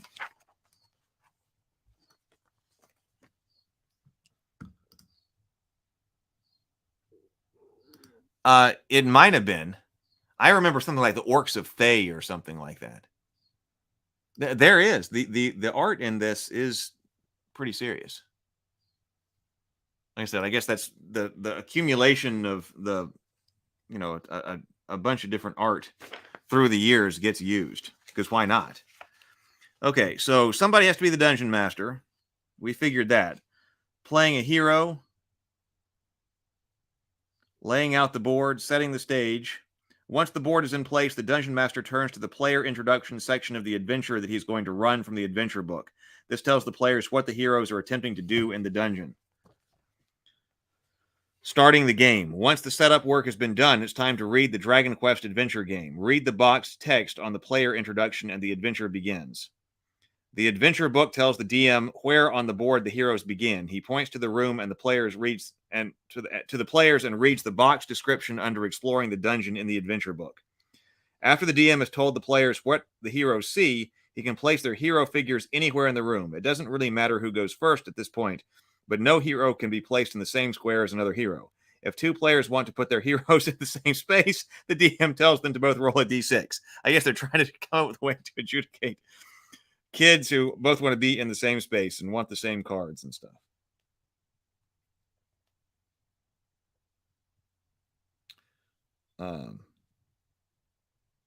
If two players, okay, so we said that. Whoever rolls the higher number gets to place his hero in that square.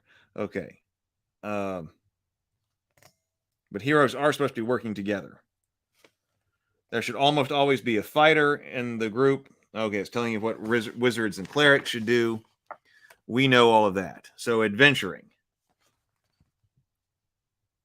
The wandering monster check. The first thing that can happen on a turn is called the wandering monster check. The DM rolls a d6. If the roll is a 6, then a monster has wandered by and spotted the heroes. It is not necessary to roll for a wandering monster every turn. If the heroes are getting weak from too much fighting, it's a good idea to skip the wandering monster check.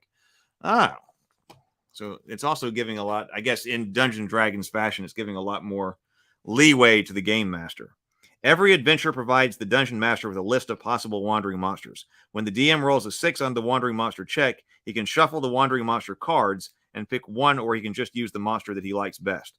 Once the DM knows what kind of monster he has appeared, put together the stand-up or stand-ups if there's more than one, and places the monsters on the game board. He then takes the monster card that describes the wandering monster and places it where he can see it. The DM can place the monster stand-ups where he wants, but he should place them near doors. That way, it looks like the monsters have just stepped into view and didn't just pop out from thin air. The DM then describes, how this is written is also funny. The DM then describes the monsters to the hero players. He can show them the picture of the creature on the monster card too. Wandering monsters never have treasure. If a wandering monster has appeared, the DM can skip right to section 3. That section tells you what the DM to do if no wandering monsters. Go to step 2. Step 2, what's in here? When there are no monsters to fight, the heroes are free to do whatever they like. The DM asks the players what their heroes are doing. The simplest way to do this is to start with the player on the DM's left or right, and then work around the table until everyone has had a chance to take an action. After each hero, so this is also very vague. That's also vague. You can do whatever you like. Hero Quest, you do have certain actions, so that might be better.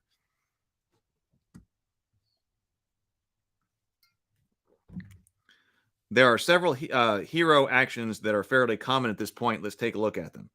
Exploring new areas. If the heroes have moved into an area of the dungeon that's new to them, the DM needs to describe it to them. Usually this just means reading the boxed text in the adventure book that describes their new location.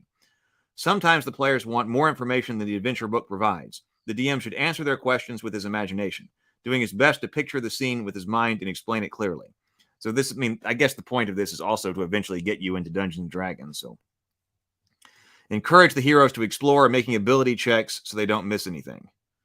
Remember that only dwarves can find secret doors and only rogues can find traps unless the adventure book says otherwise. Often a player action is an attempt to discover something. Only the DM knows from the adventure book where everything is. If a die roll is needed, either the DM makes it or he tells the player to make it. If the roll succeeds, the DM tells the player what the hero has found. If the roll fails, the DM should say something like, "You find nothing," even if there's something there. Okay, making ability checks. If you want to read something in ancient language, it's intelligence, so forth. Encounter. Often the actions take place by the heroes results in an encounter. If the monster is not encountered, the turn is over. If a monster is encountered, we go to step 3. Step 3 is monsters, exclamation point. So, we did look at this in brief. So checking for surprise. When the hero first sees a monster, usually when the DM places the monster figure on the board, both sides must roll for surprise. One of the players rolls 1d6 for the heroes. A roll of 1 or 2 means the heroes have been surprised. If the heroes are surprised, they cannot do anything for one turn. This means that the monsters get a free attack on them. At the same time the player is rolling for surprise, the DM rolls for the monsters. Again, a roll of 1 or 2 means the monsters are surprised. Surprised monsters cannot do anything for one turn. This means the heroes might get a free attack on the monsters. It's possible for both heroes and monsters to be surprised. If that happens, both sides just stand there, stunned for a few seconds, and then continue the encounter.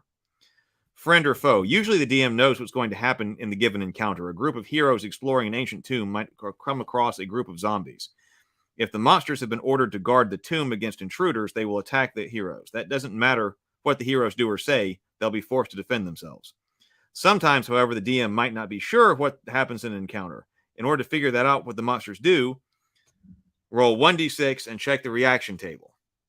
Help. The monsters will be friendly and help the heroes if asked to do so. Wait. The monsters will wait and watch and see what the heroes do. Attack. The monster will attack the heroes on sight. If the heroes try to talk to the monster, the DM can resolve the situation in much the same way he does if they wait. If the DM is unsure how the monster will react, he can always consult the monster reaction table. Sometimes the heroes may not want to have anything to do with the monster they have encountered. When this happens, the hero may try to hide. Some heroes, especially halflings, are very good at hiding. Also, magic spells like invisibility can enable the heroes. I mean, this is even more free form than Dragon Quest. So they may have developed that intentionally, not Dragon Strike. So Dragon Strike isn't this free form, but you go from Dragon Strike maybe to this, which becomes more free form. Good luck. See you tonight. Well, might be Crafter's Corner. After the other day, I will never hear Wandering Monster the same way. What are we talking about? The Hero Quest game? Or what? Running away. Fighting. Okay, rolling for initiative. If you decide to fight, you roll for combat. Heroes spend much of their time. So that was D10. We said every round. Make sure all heroes and monsters are properly positioned to end the game board. Once it's the hero's turn to act, he has several options. The most common are close combat, ranged attack, or magical combat. Heroes can also try to run away, hide, or dodge. Once battle has begun, the heroes may decide the monsters are too tough for them. If the hero tries to run away while he's in close combat, the monster gets a free swing at him with a +2 bonus on his attack roll. Oh, so like attack of opportunity if you are leaving. The DM can decide whether or not the monsters will chase the fleeing heroes, based on what he knows about the monsters. He can also use the monster reaction table if he's not sure what they do. If the monster decides to chase the heroes, the DM compares the move rating of the heroes and the monsters to see who is faster. Some heroes may decide to slip into the shadows in the middle of a fight, especially if they've been badly injured. To get away with this, the hero must first finish off the monster he's been fighting and then try to hide while no monster is looking at him. This may be very hard to do. The GM has to decide if the hero is successful based on the situation. DM's adjudication. I kind of wanted more game-like. Oh, yeah. We talked about Wandering Monster, Wonderful Monster, and Wandering Monsters. Yes.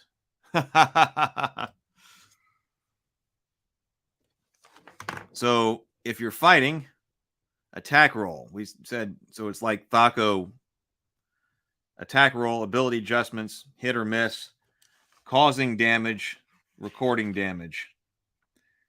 So we said if the hero has less than 0 points, he's dying. So monsters are out of there at 0. A hero that's reduced to 0 hit points falls unconscious. You've got 3 chances. In other words, everyone has 3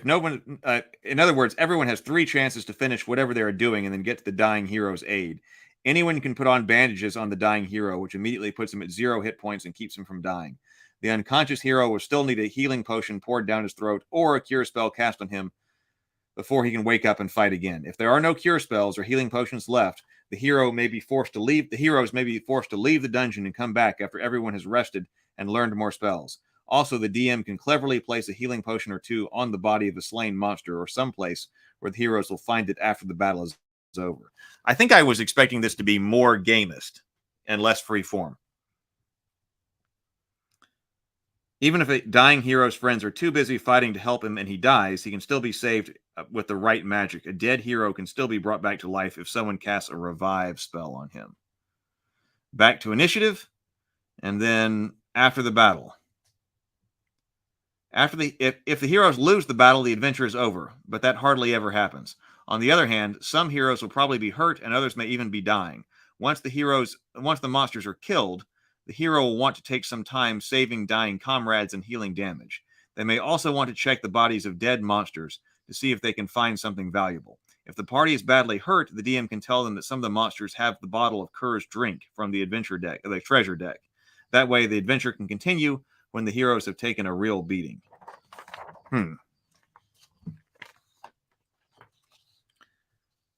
We can moving up in the world, so you can level up here. When a player has successfully guided his hero through a character through one adventure, that hero gains an experience level. In game terms, that means that several of the hero's numbers will change. If a player keeps the same hero when playing another game in the adventure book, he should take a pencil and make the following changes on the hero card. When a hero advances the next experience level, his fighting number goes down by 1, making it easier to hit monsters. This reflects the hero's growing combat skill. Since the hero has learned a lot about defending himself from attack, he should be harder to kill with each experience level. To reflect this idea in the game, we give the hero more hit points. In the human classes, fighters add 8 hit points to their total. Wow, so you're like double. Wizards gain another 4, and rogues and clerics add another 6. In the demi-human classes, dwarves add 8, and the halflings gain another 6. Spellcasters grow more skilled at their craft too. They gain another spell card.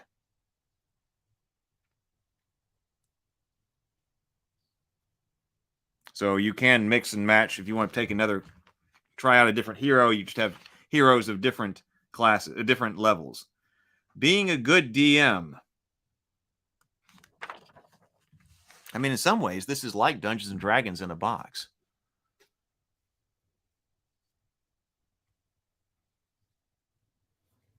A box with a board. So it seems like that must have been their intention to to make that kind of stair step of different games, from Dragon Strike, which is the most gamest, to something like this, Dragon Quest, to one of the intro box sets, which then starts to dispense with the board. I do want to take a look at this because I feel like this is a bit thin. This adventure book. Well, let's see how this adventure book is doing this, because I want to know how many adventures can you play. Because like Hero Quest has a bunch of adventures in here. Steel Mongoose says, eating fallen comrades. Sometimes the fighting doesn't go like we planned, but there's no reason to let anything go to waste on an adventure. Anyone try a little priest? So this is the adventure book.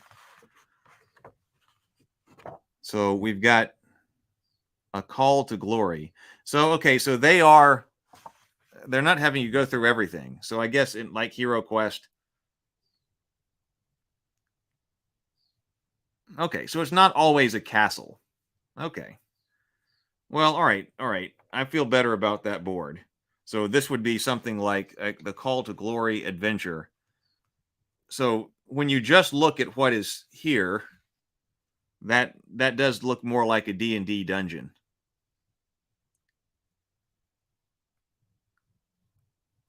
I guess combining these different rooms like that. So, okay, all right. Then the Eisenmond blade. So you're not using like in Hero Quest, you've got things that are blacked out or grayed out. So okay. The Spider's Bite. How to use this book. Being prepared. Monsters. Keep the fun going. Exploring dungeons. Too many monsters. How the adventures work. So we have this one right here. There's a call to glory. So how many adventures do we have in here? A call to glory. So these adventures do take more space than a Hero Quest adventure. So that's a lot. So then the Eisenmond blade.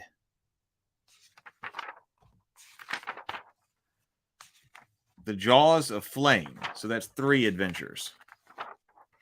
Oh, apparently we got something else on here. A lava spring. Jaws of Flame.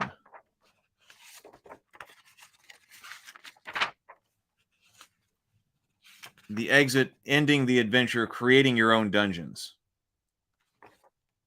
Jaws of Flame. So there are only three quests in here. See, I think that's a bit thin. I think I would want more than that. Like coming from the Hero Quest side of things and then saying, okay, make up your own. Well, yeah, okay, we could make up our own. I was really hoping that this was, since there were all these cards, that you were going to be able to like spontaneously generate a dungeon.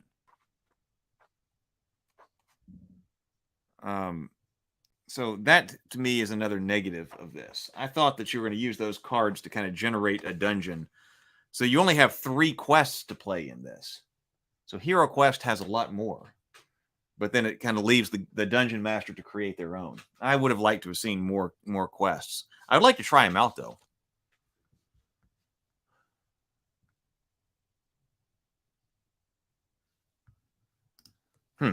Well, okay. That's interesting.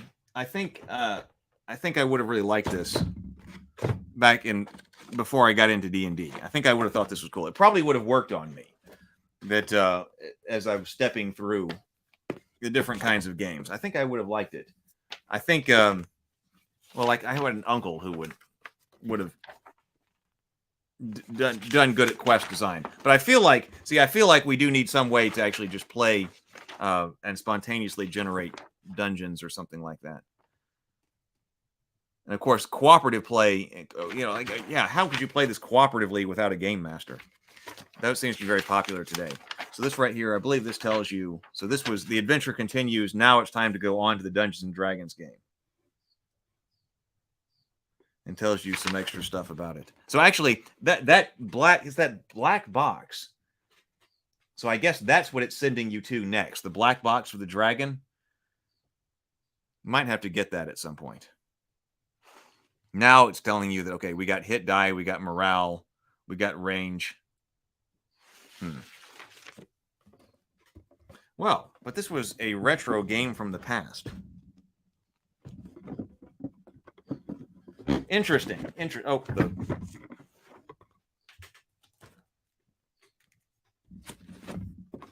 game board. See, I want to make a game like that. Eventually, I want to return to board game design. We're doing RPG. I'm doing RPGs right now, but eventually, I want to return to board game design and make a game like Hero Quest or this, or the right kind of thing for the worlds as well. Yeah, like a random quest generator. You should look up Hero Quest random quest design. I have not ever done that. Maybe I should. TS, it seems only a little crunchy obtuse, but it looks like it resolves fairly well. Yeah, it's kind of light on. It's only a little crunchy. Yeah, so it's definitely introducing the kids in this case to kind of freeform role playing. I was expecting it to be a bit different. I guess I was expecting it to be more game-like since it looked like a board game box. We will see. It does make me wonder what that Dungeons and Dragons box is. I loved that intro to Advanced Dungeons and Dragons box. We played that a lot, but now it makes me wonder what the actual Dungeons and Dragons box. Savage and Sorcery is based strongly on Hero Quest and some of my favorite other games, though definitely puts a sword and sorcery feel to it.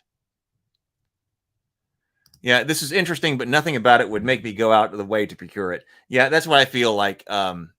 If I hadn't gotten it just because it was something that I always wanted as a kid and to see what was in it, like I probably would not. It seems like it's not a necessary game to go out and get. Hero Quest Builder is a cool site for making your own Hero Quest. The same folded page format with the maps on one side, made by Squidge Monster.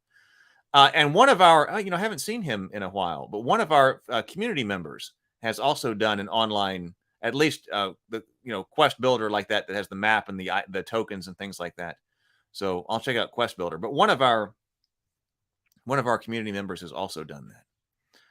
All right. Who knows? Maybe one day we will try it out, though. It'd be kind of curious to try out one of the quests. But all right, everybody, I will. I got tons of work to do, and we went a little bit long today. That's okay. I want to check that out. Blast from the Past. But probably we will not do Dinner and a Board Game tonight. But probably if I can get work done, I'll do Crafter's Corner starting later on, where I'll be painting miniatures and we'll be taking a look at realistic combat, discussing realistic combat in RPGs, specifically John Clements. So, all right. Later, everybody. Thank you so much for being with me. Everybody, be productive, be creative, and grind on.